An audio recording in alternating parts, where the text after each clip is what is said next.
오늘은 오카노 목사님 다락방 교재죠. 10과 드러난 그리스도의 비밀이라는 제목을 가지고 에베소서 3장 1절부터 13절까지 말씀을 함께 살펴봤으면 좋겠습니다. 먼저 마음의 문을 열고를 같이 한번 읽어보면 좋을 것 같습니다.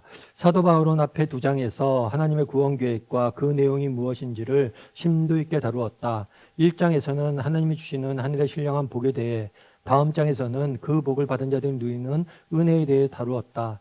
그런데 이 모든 내용들은 성령이 임하셔서 주의 종들을 통해 깨닫게 하기까지는 베일에 가려운 비밀이었다. 사람의 지혜로는 이 진리를 찾을 수 없고 깨닫지도 못했던 것이다. 이제 사도 바울은 자신이 비밀을 깨닫고 전하는 주님의 도구로 부름받았음을, 자신이 교회가 신뢰할 복음의 사자임을 설명하고 있다. 아무리 내용이 참이라 할지라도 전하는 자가 신뢰를 받을 수 없다면 심각한 문제가 야기될 수 있기 때문이다. 이것은 바울이 전해준 복음의 사실성에 대해 의구심을 가진 자들에게 큰 위로와 기쁨이 될 것이다. 우리에게도 똑같은 은혜가 있어야 할 것이다. 우리가 계속해서 에베소서를 살펴보고 있습니다. 그런데 에베소서 1장과 2장에서는 하나님의 구원 계획과 그 내용이 무엇인지를 담고 있어요. 특별히 1장에서는 하나님의 구원 계획, 즉 하늘에 속한 신령한 복에 대해서 구원 계획이 어떻게 이루어졌는지를 다루고 있고, 2장에서는 그 복을 우리가 어떻게 받았느냐, 그 복을 누리는 은혜에 대해서 쭉 다루고 있습니다. 그래서 1장과 2장에서는 하나님의 구원 계획과 그 계획이 무엇인지를 우리가 쭉 다루었어요. 그래서 오늘부터 3장에 대해서 배우게 됩니다. 그럼 3장부터 무엇을 배우게 되느냐? 조금 무엇보다도 3장에서 배우게 되는 건 뭐냐면 이 복음의 비밀, 이것들이 어떻게 전해졌는지, 이 복음이 어떻게 나타났는지에 대해서 다루게 돼요. 특별히 바울 개인에게 어떻게 나타났고 이것들이 우리에게 어떻게 전해졌는지를 우리가 함께 배우게 되는 거죠. 그래서 1장과 2장에서는 하나님의 구원 계획과 그 내용이 무엇인지 배웠다면, 이 3장부터는 그것이 어떻게 나타나셨는지, 그것들이 어떻게 나타내셨는지에 대해서 함께 배우게 될 것 같습니다. 우리 말씀의 씨를 뿌림을 같이 볼까요? 1번 문제는 이렇게 되어 있죠. 바울은 지금 어떤 형편에 놓여 있는가? 1절에 보면 이렇게 되어 있어요. 이러므로 그리스도 예수의 일로 너희 이방인을 위하여 갇힌 자 된 나 바울이 말하거니와, 바울이 자신의 지금의 상황에 대해 설명을 합니다. 바울은 자신을 뭐라고 표현해요? 갇힌 자라고 표현돼요. 갇힌 자. 실제로 보면 바울은 지금 어디서 이 편지를 쓰고 있냐면 로마의 감옥에 갇혀서 이 편지를 쓰고 있습니다. 아마 그 당시에 바울이 감옥에 갇혔는데, 이때는 2번에 걸쳐서 감옥에 갇히는데 첫 번째 감옥에 갇혔을 때로 가택연금 상태가 아닌가라고 생각하고 있어요. 그래서 바울이 어떤 거처에 있으면 로마의 군인들이 지키고 있는 거죠. 이 지키고 있는 상태에서 아마 있었던 것 같아요.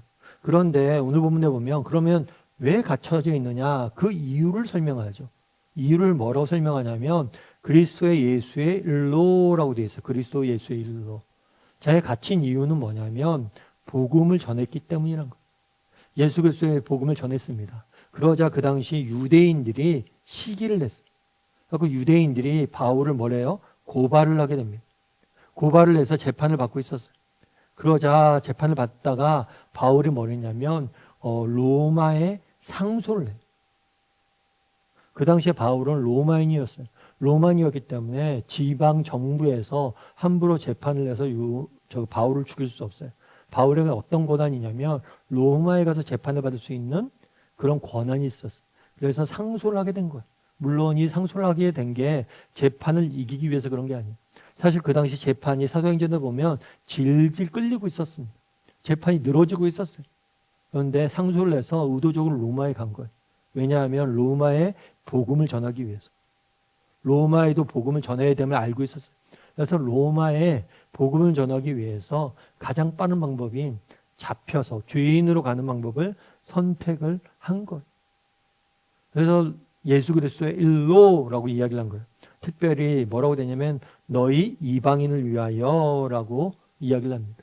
이 너희 이방인을 위해서라는 말은 바울의 소명이 담겨져 있는 굉장히 중요한 표현이에요. 하나님께서 바울을 부르실 때 바울을 특별히 이방인에게 복음을 전하는 자로서 그를 불렀어요.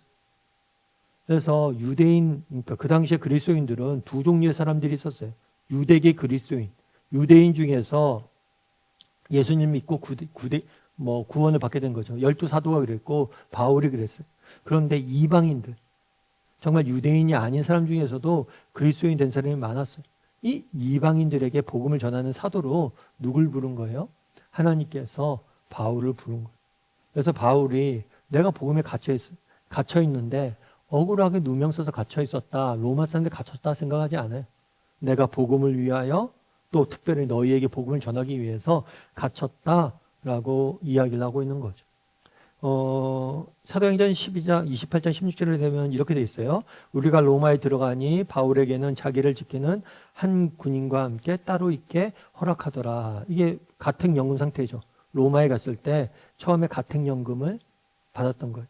30절에도 이렇게 돼 있어요. 바울이 온 이태를 2년 가까이를 자기 셋집에 머물면서 자기에게 모든 오는 사람들을 영접했다. 감옥이긴 한데 가택연금 상태예요. 그러니까 자기가 갖고 있는 집에서 벗어날 수는 없어요. 그래서 사람도 만날 수 있어요. 그래서 자유롭게 편지도 쓰고 그럴 수 있는 거죠. 그런 상태에 있었던 것 같아요. 2번 문제 같이 한번 읽어볼까요? 바울은 비록 자신이 감옥에 갇혀있는 초라한 신세이며 또 감옥에 보내는 편지일지라도 그것은 하나님이 주셔서 전하는 진리이므로 누구든지 안심하고 받을 수 있다는 사실을 강한 어조로 이야기한다. 2절에서 8절을 보면 그는 내게 주셨다, 알게 하셨다, 깨닫게 하셨다는 등이 말이 여러 번 반복하고 있다. 그 부분을 찾아 표시해보라. 오늘 본문에 보면 이제 2절과 3절, 1절에서는 죄에 갇혔다라고 나누어져 있습니다. 그런 다음에 2절부터 8절까지는 계속해서 이렇게 이야기하는 거예요. 너희를 위해서 내게 주신 하나님의 그 큰 은혜의 경륜을 너희가 들었을 터이다. 곧 계시로 내게 비밀을 알게 하신 것은 내가 먼저 간단히 기록한것 같이 그것을 읽으면 내가 그리스도의 비밀을 깨달을 것을 너희가 알 수 있으리라. 이제 그의 거룩한 사도들과 선지자들에게 성령으로 나타나신 것 같이 다른 세대에서는 사람의 아들들에게 알리지 아니하셨으니 이는 이방인들이 복음으로 말미암아 그리스도 예수 안에서 함께 상속자가 되고 함께 지체가 되며 함께 약속에 참여하는 자가 됨이라. 이 복음을 위하여 그의 능력이 역사하는 대로 내게 주신 하나님의 은혜의 선물을 따라 내가 일꾼이 되었노라. 모든 성도 중에 지극히 작은 나보다 더 작은 나에게 이 은혜로 주신 것은 측량할 수 없는 그리스도의 풍성함을 이방인에게 전하려고 하시고 라고 되어 있습니다. 그래서 오늘 본문에 보면 2번 문제에서 뭐냐면 내게 주셨다, 또 알게 하셨다, 알게 하신 것, 비밀을 알게 하셨다, 그리고 깨달았다, 뭐 이런 표현들을 깨달은 것, 이런 표현들을 한번 찾아보라고요. 계속해서 알게 하셨다, 내가 깨달았다, 뭐 이런 것들을 전했다, 이런 말들이 포함되어 있는 거죠. 그래서 2절과 8절을 한번 쭉 여러분들 보시고 3번 문제를 통해 좀 더 살펴보죠. 하나님은 자신의 비밀을 어떤 방법으로 바울에게 알려주셨는가. 3절에 보면 이렇게 됐어요. 곧 계시로 내게 비밀을 알게 하신 것은 내가 먼저 간단히 기록함과 같으니 라고 되어 있어요. 오늘 본문에 보면 중요한 표현을 하나 쓰고 있어요. 하나는 뭐냐면 비밀이에요. 내게 비밀을 알게 하셨다라고 이야기합니다. 그렇다면 왜 비밀이라고 표현했을까요? 비밀이란 뭐예요? 너랑 나랑 비밀이야? 그러면 이거 몰래 감추어져 있는 거죠. 있는 것. 다르게 말하면 특정 사람들만 알 수 있는 것. 특정 사람들만 알았던 것. 그래서 비밀이란 것. 특정 사람들만 알았는데 이 비밀을 나에게 알려주셨고 이것들을 내가 너희에게 전했다. 그래서 그 비밀은 그동안 감춰져 있었다. 특정 사람들에게만 알고 나머지 사람들은 알지 못했다는 사실을 강조하고 있는 거죠. 특별히 오늘 본문에 보면 계시라고 됐어요. 계시. 계시란 말의 문자적 의미는 뭐냐면 감추어져 있는 것이 나타나다는 것. 감추어진 것이 드러나다는 것. 그래서 하나님의 뜻이 감추어져 있다가 드러났다는 것. 하나님께서 감추어진 하나님의 뜻, 비밀을 비밀로 숨겨놨다가 나타내셨다. 그래서 드러나다, 나타내다 라고 되어 있어요. 그런데 우리가 한 가지 조심해야 될 게 뭐냐면 이 비밀이라는 거 자칫하면 우리는 그러죠. 사람 사이에 이거 너랑 나랑 비밀이야. 이런 거는 너와 나만 알게 하는 것. 감추는 데 목적이 있어요. 하지만 하나님의 비밀은 감추는 게 목적이 있지 않고 계시의 목적이 있어요. 다르게 말하면 드러내는 데 목적이 있어요. 그래서 하나님께서는 감추어진 것을 드러내시는 분이에요. 하나님의 때가 되면 하나님의 방법으로 하나님의 감추어진 것을 나타내는데 하나님의 목적이 있다는 거예요. 그 비밀이지만 이 비밀을 숨기는 데 목적이 있지 않고 계시, 나타나는 데 목적이 있다는 거예요. 예를 들면 우리가 어린아이랑 숨바꼭질을 할 때가 있잖아요. 아이들이 어렸을 때. 그럼 아빠랑 애랑 숨바꼭질을 해요. 그럼 어떻게 숨바꼭질을 해요? 애가 절대 못 찾게 해야지. 이렇게 숨는 사람은 없죠, 아빠는. 아빠는 어때요? 어이구, 여기 있는지 어떻게 알았어? 잘 찾았네. 아빠 여기 있다. 나타내는데 목적이 있어요. 계시의 목적이 있어요. 비밀은, 하나님의 비밀은 숨기는 게 목적이 있는 게 아니라 계시, 나타남의 목적이 있는 거죠. 그러면 하나님이 숨기신 이 비밀은 뭐냐는 거예요. 그게 이제 4번 문제에 계속해서 나오죠. 4번 문제 이렇게 돼 있어요.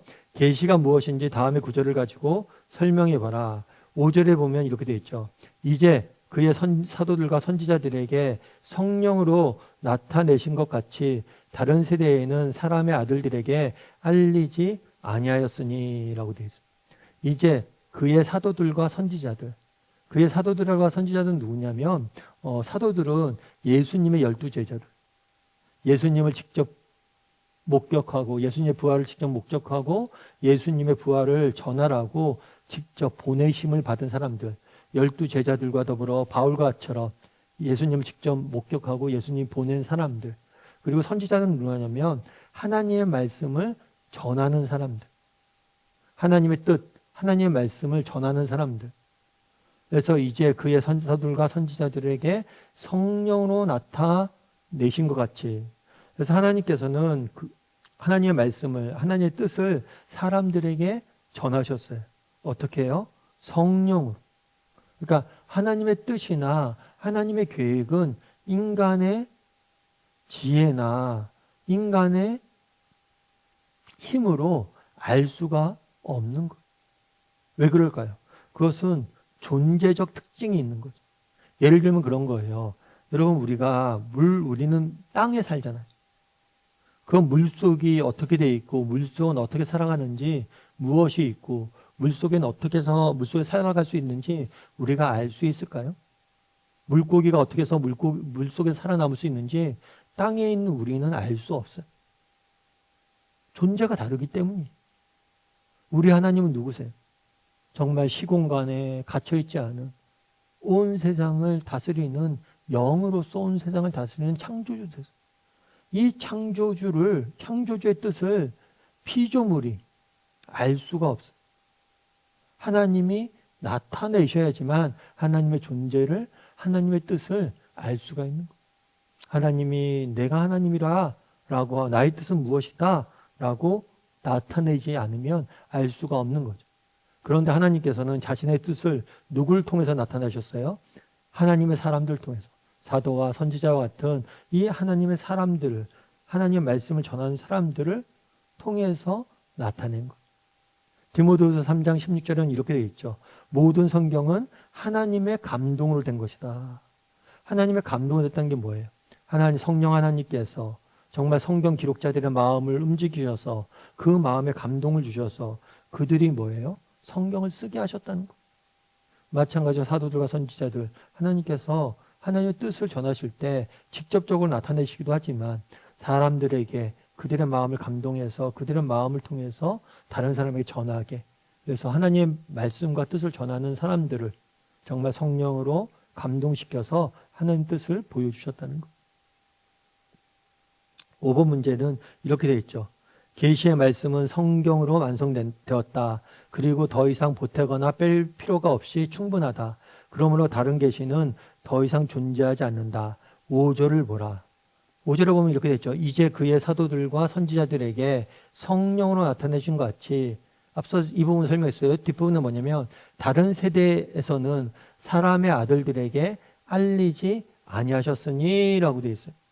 다른 세대들, 이 다른 세대들에게 알리지 않았다는 것은 뭐냐면 구약시대나 다른 시대, 사람의 아들들, 사람의 뜻이나 그런 것들로는 알 수 없었다는 것, 알리지 않았다는 것.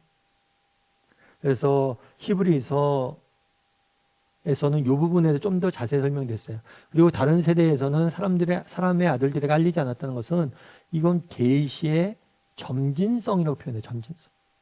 그러니까 구약시대 때 하나님께서 구약시대 때 사람들에게 뭐 선지자를 통해서 말씀하시고 다양하게 나타나서 말씀하셨어요. 하지만 그것은 희미했어요. 희미. 그리고 신약시대에 와서 분명해졌다는 거예요. 이걸 점진성이라고 표현을.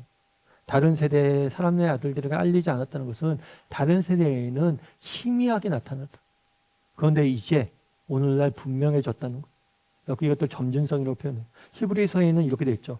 옛적의 선지자들을 통하여 여러 부분과 여러 모양, 여러 부분은 여러 시대, 여러 방법이, 다양한 시대, 뭐 아브라함의 때나 뭐 다윗의 때나 다양한 시대가 있겠죠.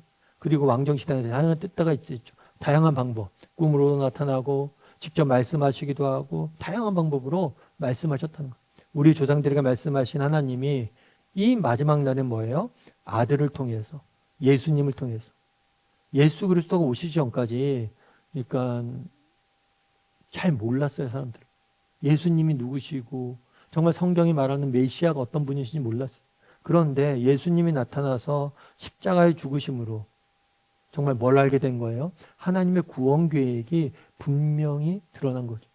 구약 성경에서 많은 선지자를 통해서 하나님께서 이 나라를 정말 이 세상을 온 세상을 구원할 거라는 약속을 주셨어요. 그런데 그게 희미했잖아요. 그런데 예수님을 통해서 분명해지고 명확해진 거죠. 디모데후서 3장 15절부터 17절은 어떻게 됐어요? 또 어려서부터 성경을 알았나니 성경은 능히 너희로 하여금 예수 그리스도 안에 있는 믿음을 말미암아 구원에 이르는 지혜가 있게 하려 함이라. 구원에 이르는 지혜가 있게 함이라. 그러니까 성경 안에 우리가 구원에 이르는 지혜가 다 들어있어요. 그러니까 성경 외에 다른 곳에서 우리가 구원을 받을 수 있는 지혜를 얻을 수 없어요. 성경 안에 이미 충분히 다 있어요. 그래서 여러분들이 성경만 자세히 배우면 우리는 구원을 받을 수 있고 하나님 앞에서 뭐예요? 선한 일을 하면서 정말 그리스도인답게 살아갈 수 있어요. 그래서 우리가 성경 안에 모든 진리가 담겨져 있다는 거예요. 우리가 구원받고 구원받은 자로서 어떻게 살아야 될지에 대해서 성경 안에 다 담겨져 있다고 디모데후서는 말하는 거죠. 요한계시록 뭐라고 얘기냐면 내가 이 두루마리의 예언의 말씀을 듣는 모든 사람에게 증언하노니 만일 누구든지 이것 외에 더하면 하나님이 이 두루마리에 기록된 재앙을 그에게 더할 것이요. 다른 말 성경이 완성되었다는 거예요. 이것 외에 하나님의 다른 뜻이 없다는 거예요. 그래서 성경의 뜻, 하나님의 뜻은 다 완성됐으니까 더 더하지 말라는 거예요. 왜냐하면 왜 완성되었냐? 예수님이 오셔서 하나님의 아들이신 예수님이 오셔서 모든 것을 완성했기 때문에 더 이상 보내실 선지자도 없고 더 이상 하실 말씀도 없다는 거. 근데 이것들 왜 강조하느냐? 가끔 그런 경우도 있어요. 아직 메시아가 오지 않았다. 유대인들은 그런 거죠. 유대인들은 메시아를 아직도 기다리고 있어요. 예수님을 선지자 중에 한 명으로 인정할 뿐 인정하지만 메시아라고는 인정하지 않아요. 그래서 여전히 메시아를 기다리고 여전히 또 다른 선지자를 기다리고 여전히 무엇인가를 기다리는 거예요. 그리고 지난주에 저희가 우리 순장반과 또 이제 권사회에서 세계 박물관, 기독교 박물관, 유적 박물관 갔었는데 거기 보면 엘리야의 의자라는 게 있어요. 엘리야의 의자가 뭐냐면 유대인들이 예배드리는 회당 거기에는 엘리야의 의자를 항상 가져다 둔대요. 빈 의자에. 왜냐하면 엘리야가 아직 안 왔다고 믿는 거예요. 성경의 말라기 선지자에는 뭐라고 하냐면 메시아가 오기 전에 엘리야와 같은 선지자를 보내줄 것이다. 그리고 이 엘리야와 같은 선지자는 신약성경에 보면 세례 요한이라고 가르쳐요. 그리고 메시아가 왔다라고 가르쳐요. 그런데 아직도 기다리고 있는 거예요. 그래서 왜 이 성경이 완성되었고 하나님 예수님에 대해서 강조하냐면 아직도 예수님이 메시아임을 부정하고 구원자임을 부정하고 다른 것에서 무엇인가 찾으려는 사람들이 있기 때문에 좀 자세히 다루는 거예요. 6번 문제는 이렇게 되어 있죠. 하나님이 바울에게 그리스도의 비밀을 계시하고 알게 하신 목적이 어디에 있느냐. 7절부터 9절까지 이렇게 됐어요. 이 복음을 위하여 그의 능력이 역사한 대로 내게 주신 하나님의 은혜의 선물을 따라 내가 일꾼이 되었노라. 모든 성도 중에 지극히 작은 자보다 더 작은 나에게 이 은혜를 주신 것은 측량할 수 없는 그리스도의 풍성함을 이방인에게 전하고 영원부터 만물을 창조하신 하나님 속에 감추어졌던 비밀의 경륜이 어떠한 것인지를 드러내게 하려 하심이라. 이렇게 되어 있죠. 이 복음을 위하여 그의 능력이 역사하신 대로 내게 주신 하나님의 은혜의 선물을 따라 내가 일꾼이 되었다. 다르게 말하면 지금 사도 바울이 사도가 되었잖아요. 하나님의 복음을 위한 일꾼이 되었잖아요. 그 일꾼이 된 게 뭐냐? 무엇을 위해서냐? 복음을 위해서. 다르게 말하면 자신은 복음을 전파하기 위해서 부름받았다는 사실을 강조하고 있어요. 그런데 특별히 또 강조하고 있는 게 뭐냐면 은혜의 선물을 따라라고 이야기해요. 은혜의 선물.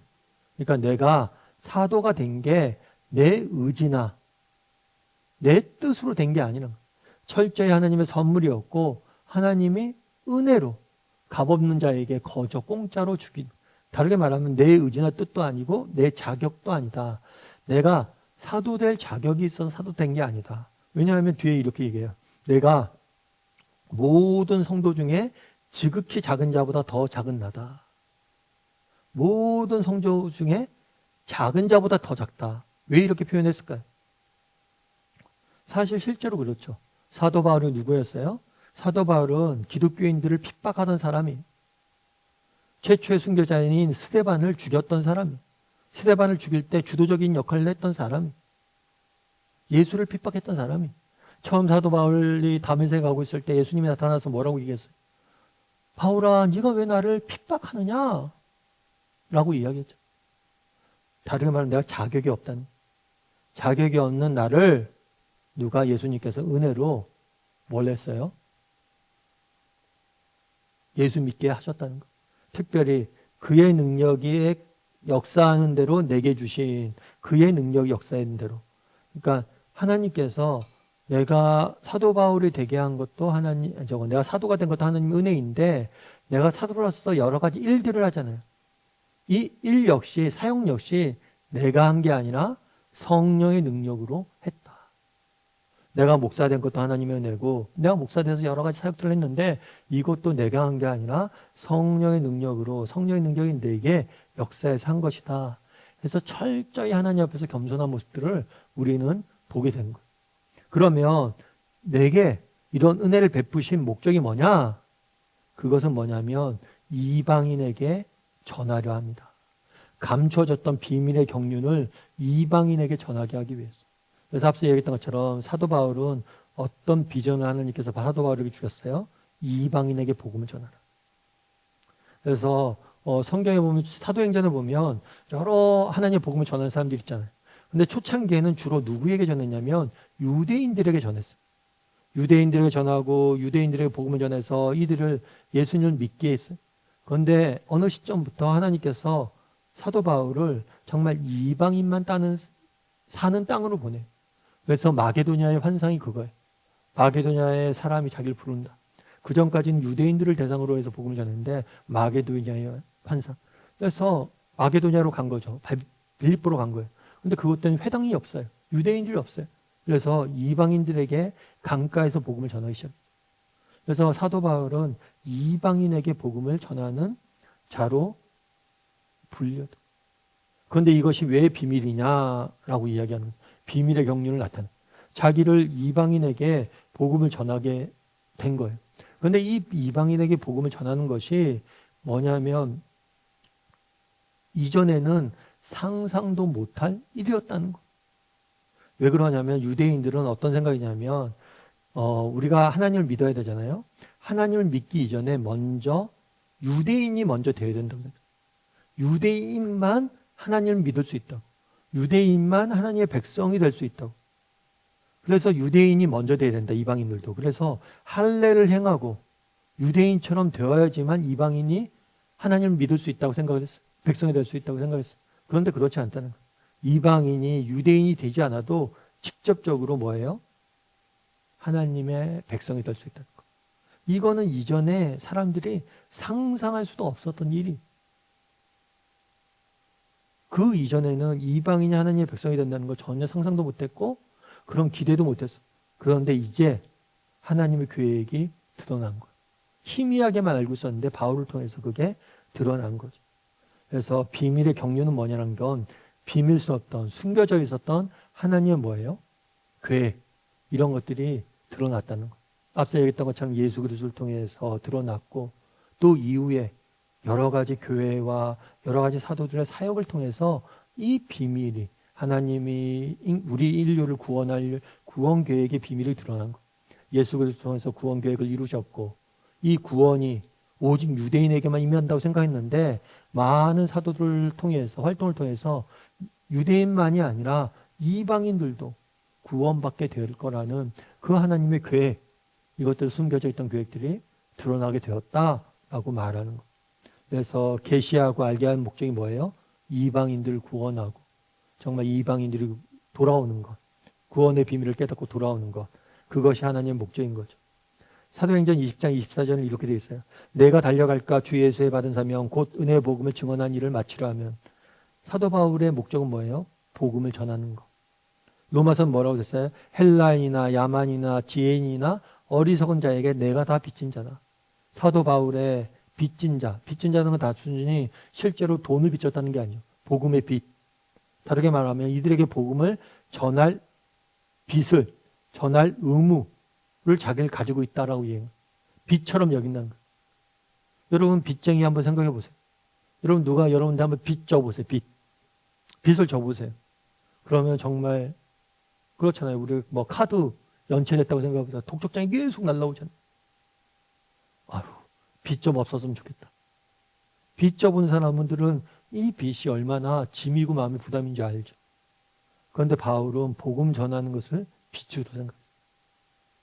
그래서 정말 그 부담을 갖고 있었던 거예요. 이런 점에서 우리는 한번 돌아봐야죠.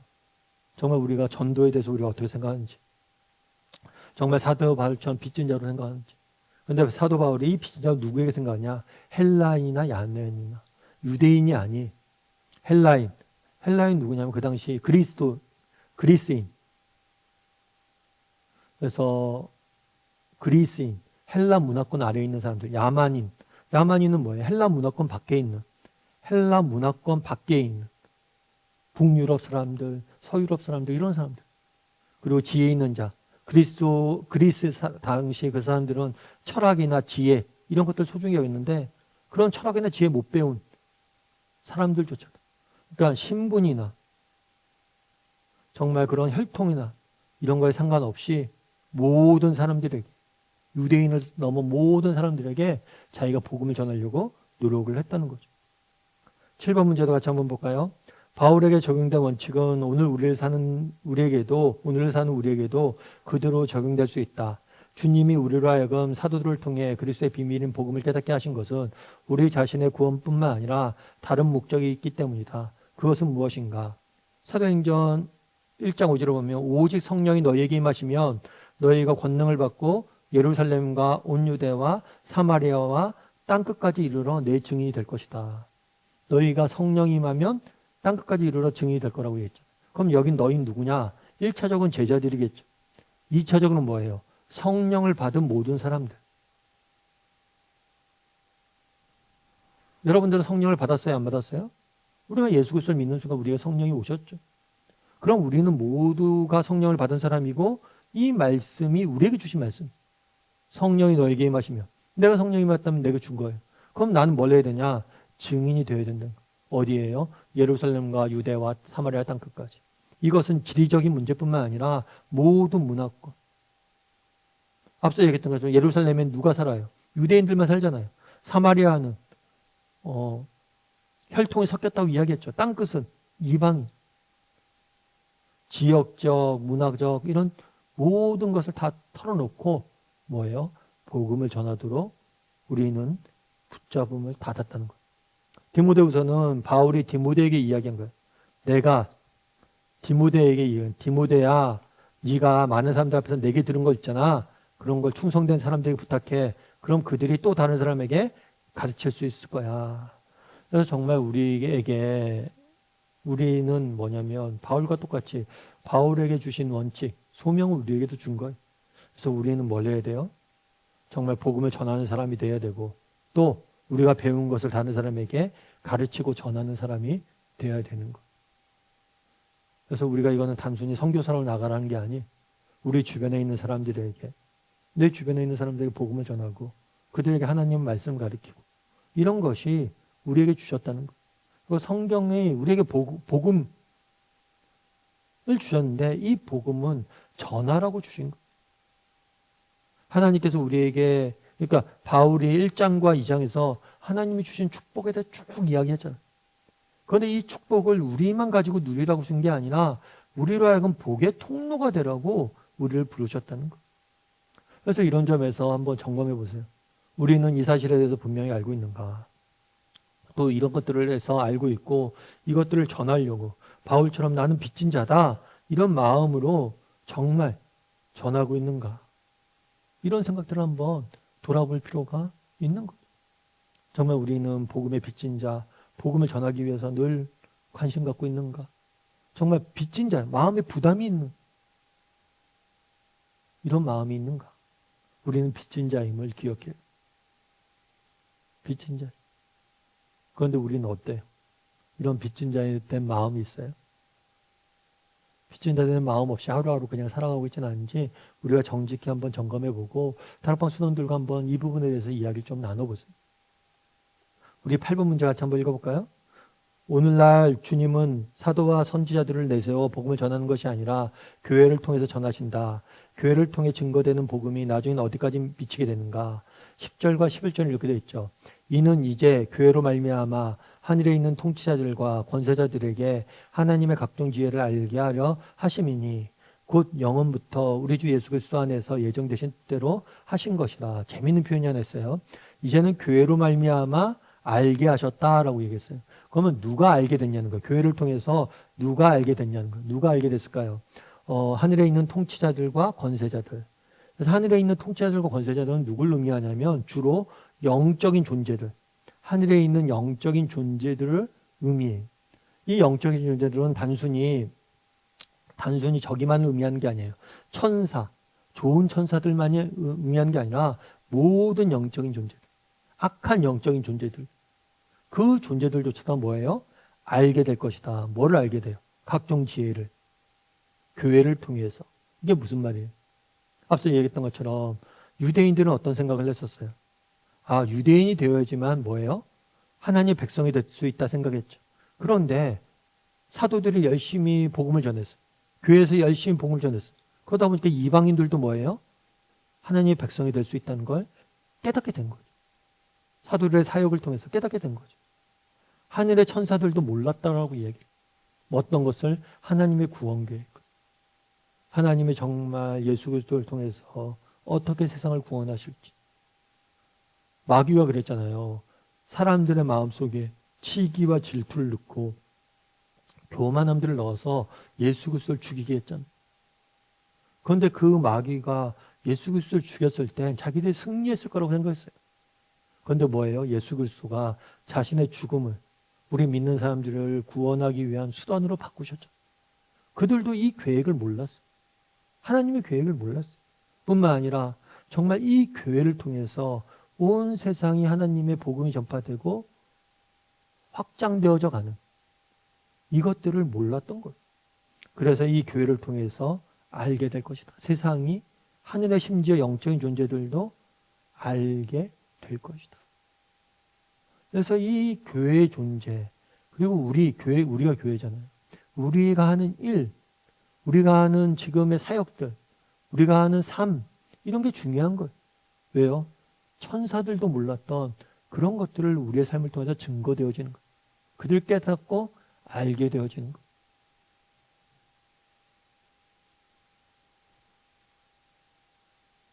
그래서 언제까지?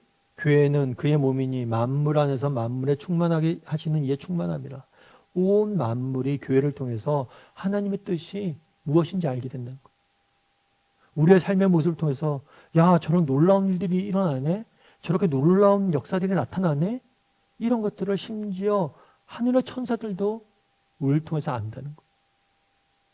이게 얼마나 놀라운 일인지 알아야 된다는 거예요. 그래서 교회를 통해서 복음이 전화되는 모습들을 통해서 정말 천사들도 몰랐다는 거예요. 영적인 존재를. 바울은 감격에 차 있는 거죠. 자기가 알고 깨달았던 복음의 비밀. 이 복음의 비밀이 천사들도 몰랐던 비밀이에요. 그런데 내가 알게 된 거야. 감격에 차 있는 거야. 그리고 내 삶을 통해서 그 비밀이 나타나고 있는 거야. 내 사역을 통해서. 감격에 차 있는 거야. 우리에게도 이런 감격이 있냐는 거야. 정말 2000년 전에, 100년 전에, 500년 전에 이 조선이라는 나라가 정말 이렇게 이곳에 복음이 전해져서 우리가 이렇게 하나님 앞에 예배하고 전 국민의 4분의 1이, 5분의 1이 예수님을 믿는 나라가 될지 어떻게 알았어? 근데 그게 우리를 통해서 나타나고 있는 거죠. 그리고 앞으로 더 멋지게 나타날 거고 이거에 대한 감격이 있냐는 거겠죠. 삶의 열매를 거두는 같이 볼까요?